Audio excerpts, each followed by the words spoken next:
जय हिंद। मैं अर्जुन आपका स्वागत करता हूं अपने यूट्यूब चैनल एजुकेशन प्लेनेट में। जैसे कि आपकी डिमांड थी कि सर जीके जीएस का प्रैक्टिस सेट लाइए जिससे क्या है बिहार पीसीएस में भी हेल्पफुल साबित हो और यूपी पीसीएस बिहार दरोगा बिहार पुलिस।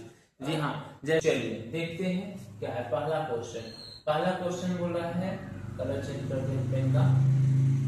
पहला क्वेश्चन है, किस अधिनियम के बारे में जवाहरलाल नेहरू ने कहा था कि हमें एक ऐसी कार दी गई थी जिसमें सब ब्रेक थे किंतु इंजन नहीं था।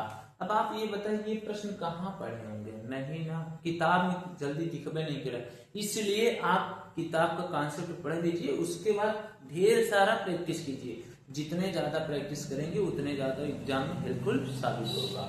ठीक, ऑप्शन ने दिया है 1858 का अधिनियम, ऑप्शन बी 1919 का अधिनियम, ऑप्शन सी 1909 का अधिनियम, ऑप्शन डी दिया है 1935 का अधिनियम। हमें एक कार दी गई थी जिसमें सब ब्रेक थे किंतु इंजन नहीं। किसने कहा था? जवाहरलाल नेहरू। और ये कौन से अधिनियम का बात कर रहे हैं? 1935 का अधिनियम। यानी पहले का उत्तर क्या हो जाएगा? Option number D. ठीक, चलिए चलते हैं प्रश्न संख्या 2 की तरफ।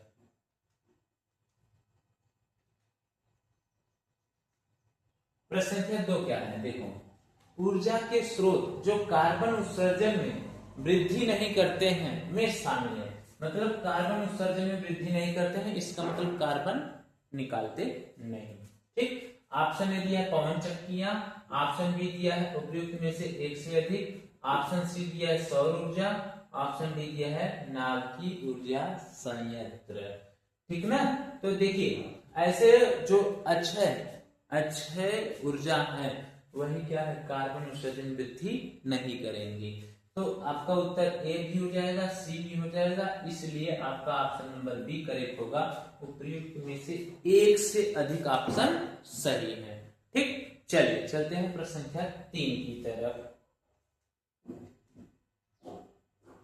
प्रश्न संख्या 3 क्या बोल रहा है? दक्षिण भारत के 100 संतों को कहा जाता था। जो दक्षिण भारत में 100 संत रहते थे उनको क्या कहा जाता था? देखिए, जितने भी क्वेश्चन लिए हैं किसी न किसी एग्जाम में पूछे गए हैं और यही घुमा फिरा के पूछेंगे। ठीक है, ध्यान दीजिएगा। ऑप्शन ए दिया है Nainar, option B Siddh, option C Shivgarh, option D Alwar. तो 100 संतों को क्या कहा जाता था दक्षिण भारत में? नैनार। ऑप्शन ए आपका क्या हो जाएगा? करेक्ट हो जाएगा। ठीक, चलिए चलते हैं प्रश्न संख्या 4 की तरफ।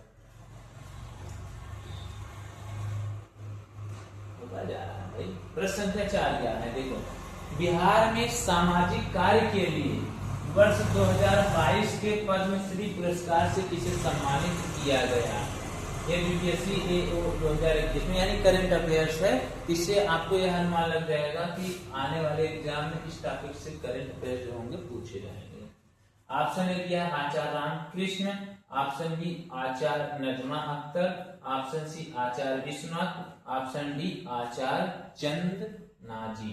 तो इस प्रश्न का उत्तर हो जाएगा आपका ऑप्शन नंबर डी, आचार्य चंद नाजी। ठीक, चलिए चलते हैं प्रश्न संख्या 5 की तरफ। प्रश्न संख्या 5 है आपका, खाने के डिब्बों पर जिंक के बजाय टिन की परत चढ़ी होती है, क्योंकि? अब देखो, जो खाने के डिब्बे होते हैं जिंक के बजाय किसका परत चढ़ी होती है? टिन का। ठीक, और जिंक का प्रतीक होता है जेलियम, टिन का होता है आपका टीएन हो जाएगा। ठीक ना? जिंक और टिन की परत चढ़ी होती है क्योंकि ऑप्शन ए दिया है टिन की तुलना में जिंक अधिक प्रतिक्रियाशील है। ठीक, और फिर उसको जिंक टिन की तुलना में महंगा है। देखो, महंगा वाली बात तो नहीं है, अगर जहां आवश्यकता होगी वहां महंगा सस्ता नहीं देगा। ये ऑप्शन में टिन की तुलना में जिंक का गलनांक अधिक होता है। टिन की तुलना में जिंक का गलनांक अधिक होगा तो गलनांक से भी मतलब नहीं, खाने के डिब्बे की बात कर रहा है ना, ये भी नहीं। उपयुक्त में से एक से अधिक, तो जब ये दो ऑप्शन कट ही गए हैं तो ये भी कट जाएगा आपका ऑप्शन नंबर ए। कुछ प्रश्न का उत्तर आप इस तरीके से दे सकते हैं, टिन की तुलना में जिंक अधिक प्रतिक्रियाशील है। तो क्लियर कर लेगा तो क्या खाना खराब हो जाएगा ना, इसलिए क्या है टिन आपका उत्तर हो जाएगा, मतलब ऑप्शन नंबर 1 करेक्ट हो जाएगा। ओके, चलिए चलते हैं। इसका ऐसा होता है जी टिन में है, ऐसा नहीं होता है, ठीक ना, TN नहीं होगा। चलिए आगे चलते हैं प्रश्न संख्या 6 की तरफ। देखिए प्रश्न संख्या 6 क्या है, रणथंभौर राष्ट्रीय उद्यान के नजदीक है, मतलब कहां पर है रणथंभौर राष्ट्रीय उद्यान, ये जो ऑप्शन में दिए हैं किसके नजदीक है। देखिए बिहार पीसीएस प्री 2020 में पूछा गया है, ठीक ना, और ये कौन सा नंबर है 31 फर्स्ट वाला। ओके, तो पहला है जबलपुर ऑप्शन, बी है Raipur, option C Ranpur, option D आपका है जयपुर। तो उत्तर आपका हो जाएगा जयपुर। ठीक, रणथंभौर पूछा है, रणथंभौर राष्ट्रीय उद्यान कहाँ पर है, राजस्थान में, यदि ऐसा पूछा और जिला के बाद पूछेगा तो कहाँ पर है, जयपुर में। ऑप्शन नंबर डी आपका क्या हो जाएगा, करेक्ट हो जाएगा। चलिए चलते हैं प्रश्न संख्या 7 की तरफ। देखिए प्रश्न संख्या 7 है, आर्थिक विकास का सबसे अच्छा सूचकांक किसके द्वारा प्रदान किया जाता है। जो आर्थिक विकास है सबसे अच्छा सूचकांक किसके द्वारा क्या है प्रदान किया जाता है। देखिए ये भी प्री में पूछा गया है, नियरेस्ट 2021, ठीक, मतलब लगभग वैसे में 20 या 21 में से पूछा है, नियरेस्ट मतलब ये होगा, ठीक ना। ऑप्शन में दिया है आपका प्रति वर्ष प्रति व्यक्ति वार्षिक आय में वृद्धि, भुगतान शेष की स्थिति में सुधार। देखो सूचकांक वाली बात में तो शेष दोष की बात नहीं करेगा, बचत अनुपात में वृद्धि, ठीक ना। अब ये बताओ सूचकांक दर्शा रहा है तो बचत ही नहीं लेगा, सब चीजें इंक्लूड करेगा, ये भी नहीं होगा। मौजूदा कीमत पर राष्ट्रीय आय में वृद्धि, तो अब ये बताओ इस समय का कीमत क्या चला है, तो पीछे से सूचकांक निकालेंगे ना, ये भी गलत हो जाएगा। आपका ऑप्शन नंबर 1 करेक्ट हो जाएगा। प्रति वर्ष प्रति व्यक्ति वास्तविक आय में वृद्धि, यानी पहले कितना था अब कितना है, तुलना करेंगे तब वहां से अच्छा सूचकांक निकलेगा। और यह आ जाता है आपका टॉपिक इकोनॉमिक, ठीक ना, इकोनॉमिक यानी अर्थशास्त्र। इकोनॉमिक वैसे कम पूछे जाते हैं प्रश्न, लेकिन जो भी पूछे जाते हैं फैक्ट बेस्ड पूछे जाते हैं, यदि आपका तैयार है तो आप कर जाएंगे। ठीक, चलिए चलते हैं प्रश्न संख्या 8 की तरफ। देखिए प्रश्न संख्या 8 क्या है, प्रश्न संख्या 8 है, निम्न में से कौन सा बुनियादी मूल्य सभी नेताओं द्वारा भारत के संविधान पर विचार विमर्श हेतु संविधान निर्मात्री सभा के मिलने से बहुत पहले ही स्वीकार कर लिया गया था। मतलब संविधान विचार विमर्श जब हो रहा था उसके पहले ही क्या स्वीकार कर लिया था। ऑप्शन ए दिया है अल्पसंख्यकों के अधिकारों का संरक्षण, ऑप्शन बी स्वतंत्रता और समानता का अधिकार, ऑप्शन सी दिया है उपयुक्त में से एक से अधिक, ऑप्शन डी दिया है सार्वभौमिक वयस्क अधिकार। ठीक ना, बुनियादी मूल्य सभी नेताओं द्वारा भारत के संविधान पर विचार विमर्श हेतु संविधान निर्मात्री सभा के मिलने से पहले। तो देखो ये स्वतंत्रता और समानता का अधिकार ये पहले से ही था, ठीक ना। अब सार्वभौम वयस्क मताधिकार ये पहले इस तरीके से नहीं था, मुस्लिम और हिंदू ये सब चीजें बढ़ते थे, तो ये नहीं होगा, ये वाला सही होगा। इसलिए उपयुक्त में से एक से अधिक आपका क्या हो जाएगा, उत्तर हो जाएगा। ओके, चलिए चलते हैं प्रश्न संख्या 9 की तरफ। एक मिनट देखिए,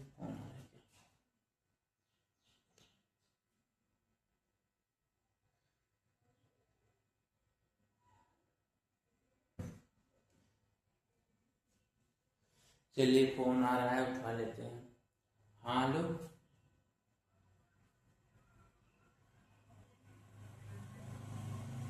आ रहे हैं 10 मिनट में आ रहे हैं, क्लास ले रहे थे।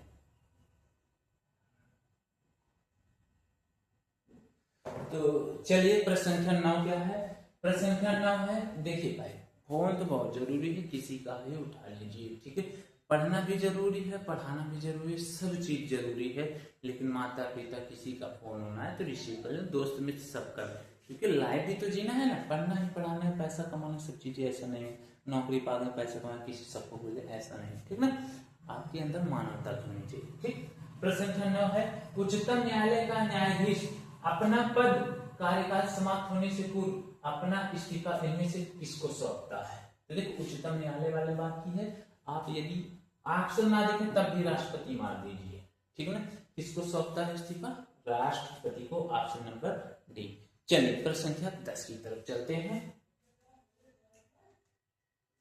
प्रश्न संख्या 10 है, जलवायु परिवर्तन पर संयुक्त राष्ट्र संघ का कन्वेंशन ढांचा किससे संबंधित है? संयुक्त राष्ट्र संघ का कन्वेंशन ढांचा किससे संबंधित है? ऑप्शन ए दिया है ग्रीन हाउस गैसों के उत्सर्जन में कमी, जीवाश्म ईंधन के उपयोग में कमी, यूरेनियम उत्पादों में कमी, कार्बन डाइऑक्साइड उत्सर्जन में कमी। तो देखो कन्वेंशन ढांचा बोला है संयुक्त राष्ट्र का, आपका ऑप्शन हो जाएगा ग्रीन हाउस गैसों के उत्सर्जन में कमी। जलवायु परिवर्तन का बात किया है तो ग्रीन हाउस, ये जीवाश्म से बात नहीं होगा, ठीक ना, समझ गए। जलवायु परिवर्तन का यूरेनियम उत्पाद में कमी, भाई यूरेनियम वैसे भी ही अपने यहाँ कम मिल रहा है, ये भी ऑप्शन नहीं होगा। तो कार्बन डाइऑक्साइड के उत्सर्जन में कमी, खुद ही कार्बन डाइऑक्साइड एक प्रकार का ग्रीन हाउस में ही आता है, तो आपका ऑप्शन नंबर ए सही हो जाएगा, ग्रीन हाउस गैसों के उत्सर्जन में कमी। ऑप्शन नंबर ए क्या हो जाएगा? करेक्ट हो जाएगा। ओके, चलिए चलते हैं प्रश्न संख्या 11 की तरफ। देखिए प्रश्न संख्या 11 क्या है? Scheme for higher education youth in apprenticeship and skills, ठीक ना, की शुरुआत फरवरी 2019 में किस मंत्रालय ने की?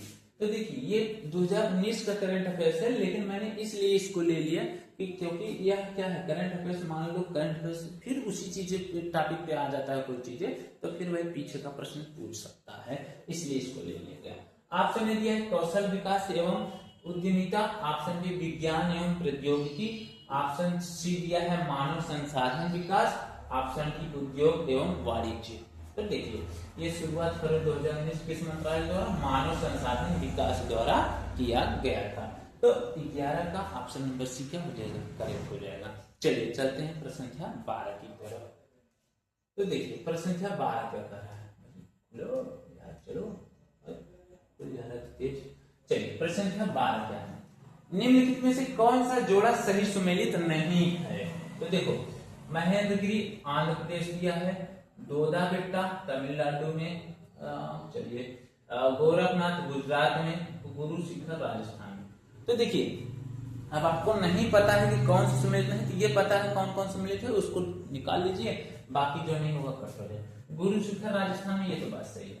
गोरखनाथ गुजरात में है, ये भी बात सही है। और दोदा बेट्टा तमिलनाडु, जी ये भी सही है, दोदा बेट्टा तमिलनाडु। इस हिसाब से आपका ऑप्शन नंबर ए करेक्ट हो जाएगा, महेंद्रगिरी आंध्र प्रदेश में नहीं है, ठीक ना। तो निम्नलिखित में से कौन सा जोड़ा सही सुमेलित नहीं है? तो option number A Mahendragiri Andhra Pradesh में नहीं है। ओके, चलिए चलते हैं प्रश्न संख्या 13 की तरफ। चलिए प्रश्न संख्या 13 है, कर्नाट वंश का अंतिम शासक कौन था? यहाँ पर कर्नाटक होना चाहिए, मान लीजिए टाइपिंग मिस्टेक था। चलिए ऑप्शन ए है Ram Singh, option B Hari Singh, option C Mati Singh, option D Shyam Singh. तो देखो कर्नाटक वंश का अंतिम शासक कौन था? अंतिम शासक थे आपके हरि सिंह। कौन थे? हरि सिंह, ठीक ना। कर्नाटक वंश के अंतिम शासक कौन थे? हरि सिंह, ठीक। प्रैक्टिस, ढेर सारा प्रैक्टिस कीजिए, जितना कॉन्सेप्ट तैयार किए सब आ जाएगा। ओके, चलिए प्रश्न संख्या 14 की तरफ चलते हैं, ठीक। प्रश्न संख्या 14 है, पौधों की लंबाई में वृद्धि के लिए निम्न से कौन सी आवश्यक नहीं है?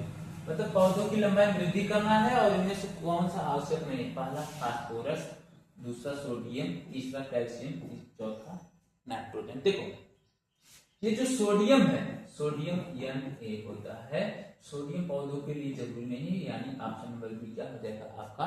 करेक्ट हो जाएगा। ध्यान दीजिएगा, सोडियम। फास्फोरस भी जरूरी है, कैल्शियम भी जरूरी है, नाइट्रोजन तो भाई पौधों का वो जैसे कीट करते हैं ना, जो छोटे पौधे होते हैं उसका नाइट्रोजन इम्पोर्टेंट होता है, तो ये तो आपको जरूरी है। कैल्शियम भी जरूरी है और फास्फोरस भी जरूरी है, लेकिन सोडियम नहीं जरूरी है। ओके, पौधों के विकास के लिए। जैसे अब देखो पौधा है, उसमें नमक डाल दोगे तो क्या हो? जल जाएगा ना, क्योंकि नमक का सूत्र होता है NaCl, इसमें सोडियम पाया जा रहा है ना, इसलिए पौधों की वृद्धि में सोडियम की आवश्यकता नहीं है। चलिए चलते हैं प्रश्न संख्या 15 की तरफ। देखिए प्रश्न संख्या 15 है, झारखंड बनने के पश्चात बिहार में लगभग कितने जिले रह गए थे? ठीक ना, बिहार में कितने जिले रह गए हैं झारखंड बनने के पहले? ठीक ना, बाद में, पश्चात मतलब बाद। Option A 62, option B 37, option D 60, option C 60, option D 65। तो इस क्वेश्चन का उत्तर हो जाएगा आपका ऑप्शन नंबर बी 37। तो झारखंड बनने के पश्चात बिहार में लगभग कितने जिले रह गए हैं? ऑप्शन नंबर बी 37 जिले रह गए हैं। ठीक, चलिए चलते हैं प्रश्न संख्या 16 की तरफ। चलिए देखिए प्रश्न संख्या 16 क्या है। श्री नरसिंह नारायण क्या थे? क्या श्री नरसिंह नारायण क्या थे? ऑप्शन ए अंतरराष्ट्रवादी, ऑप्शन बी समाजवादी, ऑप्शन सी राष्ट्रवादी, ऑप्शन डी साम्यवादी। तो नरसिंह नारायण की बात कर रहा है, ये थे समाजवादी। नरसिंह नारायणवादी क्या थे? नरसिंह नारायण क्या थे? समाजवादी थे। ठीक, चलिए चलते हैं प्रश्न संख्या 17 की तरफ। देखिए प्रश्न संख्या 17 क्या है।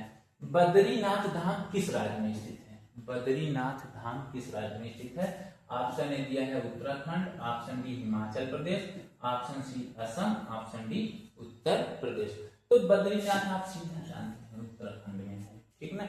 वही बोला जाता है ना, वहां पर बाढ़ आ गया, शिव और जो भोले बाबा हैं उनकी मूर्तियों के आसपास पानी लग गया, उनकी जटाएं बची है, ऐसा ना सुने होंगे न्यूज में। तो बद्रीनाथ धाम कहां पर है? उत्तराखंड में है। चलिए चलते हैं प्रश्न संख्या 18 की तरफ। प्रश्न संख्या 18 है। ठंडे देशों में सर्दियों में सरोवर जम जाते हैं, ठीक ना। ठंडे देशों में सर्दियों में सरोवर जम जाते हैं और सतह के नीचे का पानी तापमान रहता है, ठीक है। पानी का जैसे ठंडी में है ऊपर यह जम जाएगा, उसके नीचे क्या है? जमेगा नहीं। यह प्रश्न ऐसा कब, कितने पर जमा? तो देखो option A 4 degree Celsius, option B 0 degree Celsius, option C 0 Fahrenheit, option D 4 degree Fahrenheit. अब देखो इस हिसाब से आपको केवल दो ही ऑप्शन दिए, 0 डिग्री 4 डिग्री। ये सेल्सियस और फ़ारेनहाइट दिया है, जिसमें आप कंफ्यूजन फ़ारेनहाइट हो नहीं सकता, ठीक है ना, इतने कम, ठीक है, क्योंकि फ़ारेनहाइट बहुत ज्यादा होते हैं। तो 0 डिग्री 4 डिग्री। अब कितने लोग बोलेंगे अरे साहब तापमान शून्य रहता है तभी तो जमता है। नहीं भैया ऐसी बात नहीं है, 4 डिग्री सेल्सियस पर जम जाता है, ठीक ना। 0 नहीं, 0 इसलिए दिया है कंफ्यूज रहे, 4 डिग्री सेल्सियस। फ़ारेनहाइट भी दिया है, फ़ारेनहाइट नहीं मानेंगे। और डिग्री सेल्सियस से फ़ारेनहाइट निकालने के लिए सूत्र होता है C/5 बराबर या -25/9। अब ये 4 डिग्री सेल्सियस रखो, फ़ारेनहाइट निकालो तो पता चल जाएगा। ओके, रख के आप कर लीजिएगा। ठीक, चलिए चलते हैं प्रश्न संख्या 19 की तरफ। और हाँ, ये निकालना नहीं जानते, मैं एक क्लास लिया हूँ डिग्री सेल्सियस से फ़ारेनहाइट में बनाना, उसको देख लीजिएगा, आपका हो जाएगा। ठीक, प्रश्न संख्या 19 देखिए। प्रश्न संख्या 19 बोल रहा है किस संशोधन में समाजवाद, धर्मनिरपेक्ष और राष्ट्रीय एकता अखंडता शब्द संविधान में जोड़े गए?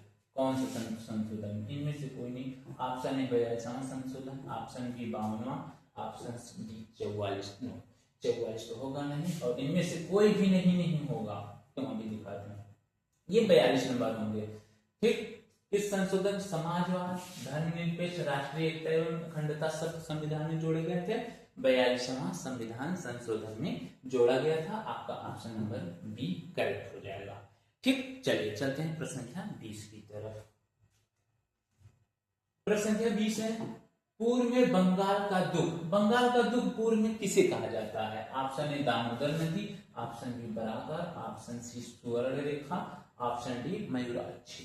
ठीक है, तो बंगाल का दुख दामोदर, ठीक है ना। जैसे आप देखते हैं दामाद है बंगाल में रहते हैं, या इस तरीके से कुछ आइडिया लगा के जोड़ सकते, मतलब सेट कर सकते हैं दिमाग में। वो बहुत वैसे रहते हैं, दमदार हैं, ठीक ना। तो बंगाल में पूर्व का दुख किसे कहा जाएगा? दामोदर नदी को। ओके, ये देखो कही जाने वाली बिहार से उद्गम होने वाली नदी, ठीक ना, ये सब पूछा गया था, ये कहाँ से उद्गम हुआ है, ठीक ना। चलिए प्रश्न संख्या 21 की तरफ चलते हैं।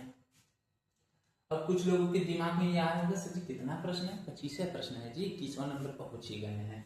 21 नंबर प्रश्न है विश्व की सबसे ऊंची चोटियां किस प्रकार के पर्वत में पाई जाती हैं? तो विश्व की सबसे ऊंची चोटियां किस प्रकार के पर्वतों में पाई जाती हैं?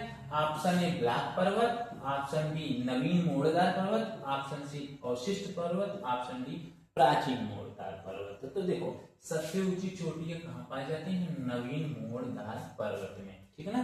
किस प्रकार के पर्वतों में पाई जाती है? नवीन मोड़दार से घूमता है।